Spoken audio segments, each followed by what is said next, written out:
Hello, YouTubers. Welcome to my video. My name is Denver, and this video, I guess, is about me immigrating to the United States and my experience. So, I live in Dallas, Texas. I've been living in the United States for roughly it's 19 years now, and so I grew up in Durban, South Africa. Did I say that? Okay. Anyway, but coming from South Africa, I don't really think it's much of a culture shock. However, like anything in life, if you got to make a transition, there's always new things to explore. And I think it's all about you as an individual, just how you transition. If you are so set in your ways, well, let me just say this as well. I immigrated when I was a young man, and so at that age, I was still open to change. I wasn't all that set in my ways where I couldn't, let go or, you know, um, adapt to change.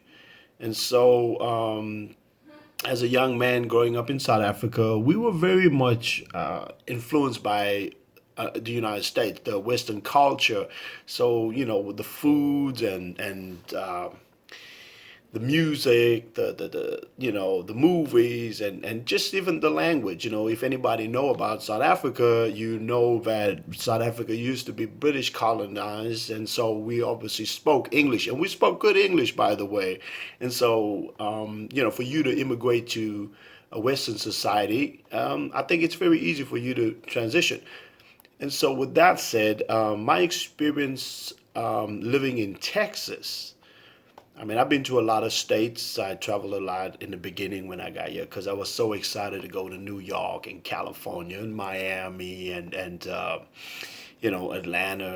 and all these beautiful cities. But I gotta say, living in Texas, it's my home now.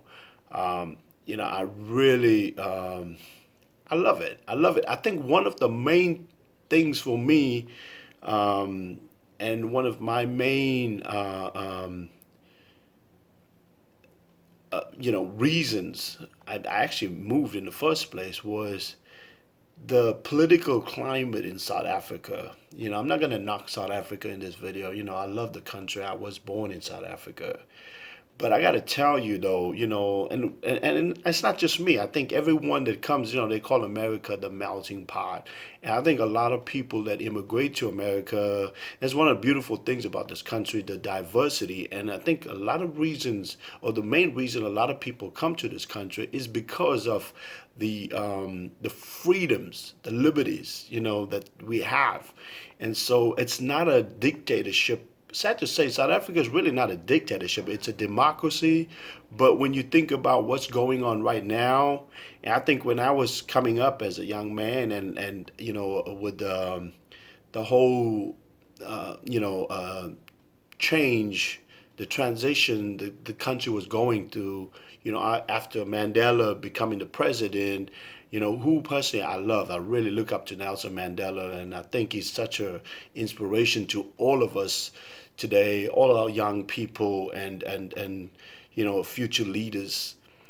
I think we can learn a lot from Nelson Mandela, but I gotta also say that there's so many things that are going on right now that makes you wonder if once again I don't mean to get political in this video, but after me visiting South Africa just over the past couple years, I've been there 2 years ago.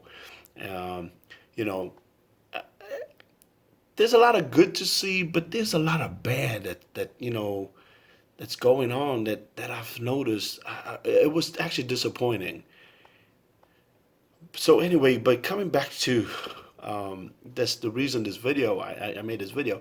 So living in Texas, I really learned to appreciate all the freedoms that we have. Yeah, you might listen to the news and get a negative perspective as to what's going on in America with Donald Trump, and but still, this is still a democracy. It's not a dictatorship, and that's the thing about living in the United States. No matter what, this country is for the people and by the people. The government is for the people, by the people. You have your freedoms, your First Amendment, your Second Amendment. Even if you, oppose the Second Amendment, which is a right to carry guns, nobody can tell you anything. You have the right to possess a firearm and gotta be licensed. But I'm saying, nobody can take away that right from you. And so this the freedom of speech. You can speak out and express your feelings, even if you disagree with the president or your local government. You can express these feelings. You don't have to be live in fear, and so nobody can come and just walk into your property and take what you work for so hard. And then of course when you're living in a country where people respect the law, people are able to live in peace and and freedom. So you can go outside, and we don't even have no gates in our yard or anything. You can just drive in and drive out the driveway, and come back, and everything is still safe. In spite of, the like I said, the different administration we have now with Donald Trump. But that's neither here nor there. We still have the freedom, to do all that. And so man, if I go on, there's a lot to say. But I personally, my experience has been, you know, just an awesome experience. And also because I think for me, being a Christian, I came in, I knew how to, I knew the people that, you know, that like, that I needed to surround myself with. I just fit it in. So in the church generally, you're gonna find nice people, and so you're gonna meet nice people, and it just helps so much more, to have family and friends around. But if you don't, the church is like your family. So you got all these people around you, and in times of when you feel discouraged, there's always somebody to talk to. And of course, you're so busy with whatever you have to do, study or go to work, or so I'm also at the same time teaching. So I'm a teacher now, and but I have to go to I go to school, but working at the same time and studying. And so this, you're so caught up with life, you don't necessarily have all that time to socialize. So I don't really find myself in a bad, toxic environment where nightclubs and that, the nightlife. So that alone just helps stay away from trouble. So, but yeah, but overall, it's beautiful. It's awesome. So, I might have to put up another video, where I can really break it down for you. I think I said too much too fast, but we'll see. Stay tuned.